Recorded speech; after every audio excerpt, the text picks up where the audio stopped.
Hello YouTube. Today in the shop I've got a 2022 Toyota Corolla Cross. This one has the 2.0 liter 4-cylinder engine. It's not the hybrid model, just a regular old gas engine. Anyway, the reason it's in the shop is for a routine oil change. First order of business is to get enough clearance to get underneath the vehicle. So in this case I drove the vehicle up on some ramps. The next thing I like to do is just loosen the oil cap and pull the dipstick. Just a little bit of added ventilation so the oil comes out of the pan a little easier.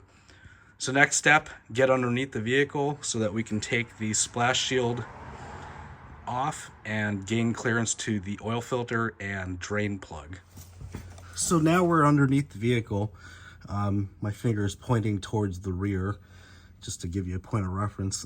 This is the access panel that we need to remove. It's held in with four 10mm head bolts.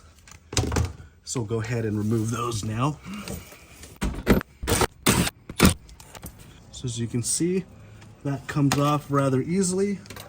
This is the engine oil pan. This is a 14mm head bolt for the drain plug. And this is where the oil filter is. We'll start off with removing the oil filter. I've got an oil filter socket here that fits the end of the oil filter. And use a ratchet here to break it loose. It's the first oil change on this car, so the filters tend to be quite tight.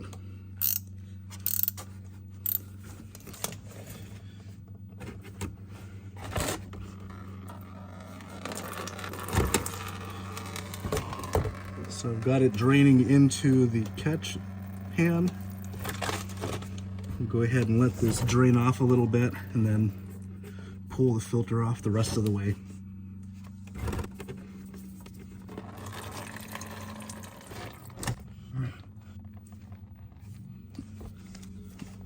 All right, next order of business, now that we've got the oil filter out, make sure that the oil filter O-ring didn't get stuck to the block here, and just give it a good wipe down.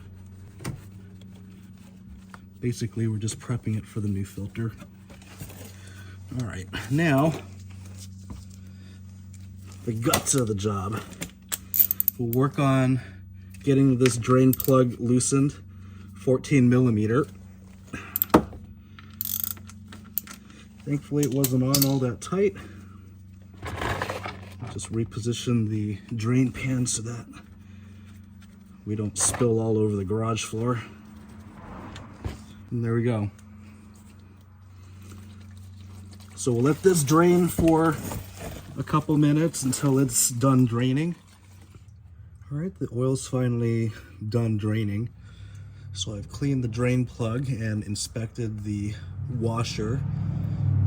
And it's looking like the washer's in good shape, so we won't have to replace it. Definitely optional if you'd like to, but in this case we're not. So go ahead and screw it back into the bottom of the oil pan. Screw it into the bottom of the oil pan. Tighten it up. I'll put the torque spec in the description of the video, but basically you just want to go snug, or use a torque wrench if you have one.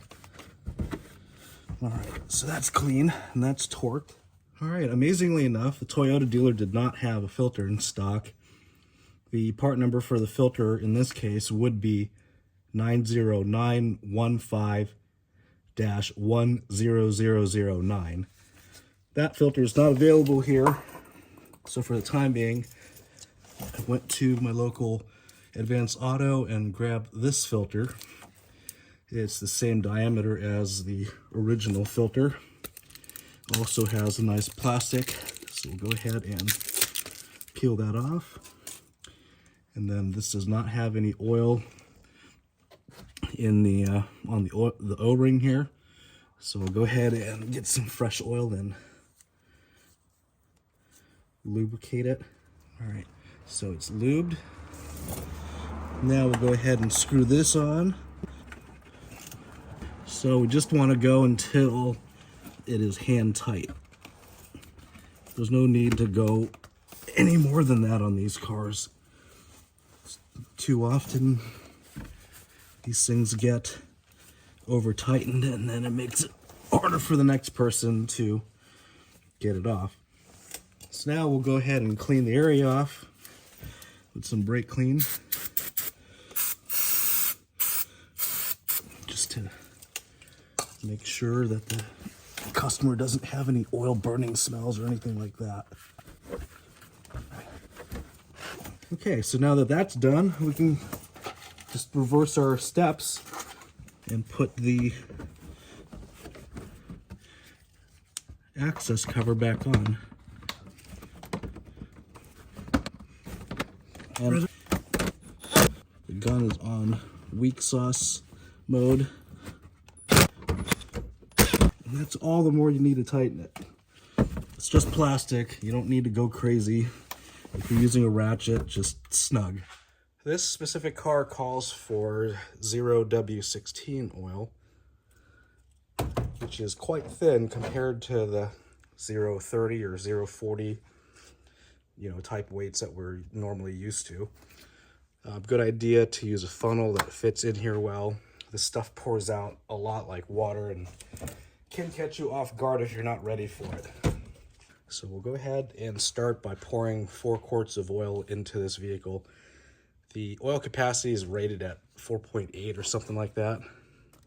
I usually like to go a little short and then let it run for a few minutes and then sit on a level surface and then recheck it and top off as necessary.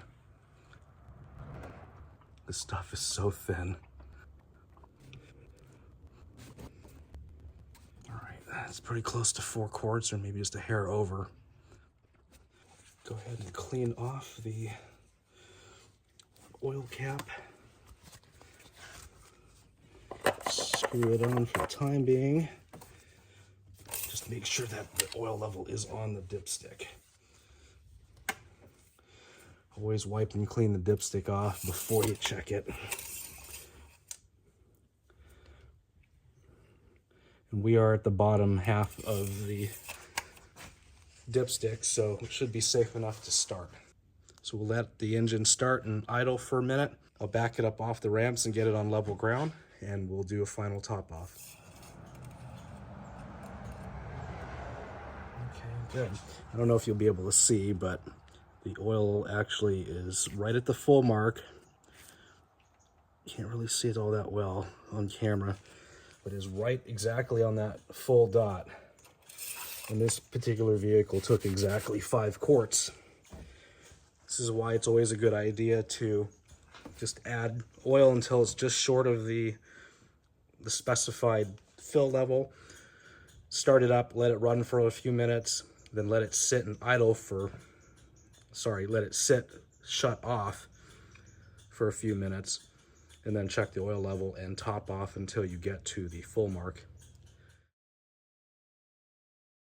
So now it's time to reset the maintenance meter. As you can see here, it says maintenance required. No, you do not have to see your dealer. You just have to know how to get to the menu. So what we'll do here is on the steering wheel, we'll hit the exit button until we get to some menu like this. And then we'll use the left and right arrows until we get to the gear icon. Once you scroll to the gear icon, now you use the up and down arrows to get down to vehicle settings. Once you are in vehicle settings, push down and hold the OK button until you get into the vehicle settings menu. From here, scroll down to scheduled maintenance and push OK to reset the maintenance. It'll ask for confirmation if that's what you really wanted to do. Scroll up and hit the yes and hit OK. And the reset's complete. Now you can just use the back button to get back out to whichever menu it was on originally, or whatever menu you'd like to see it on. Anyway, I hope this was helpful.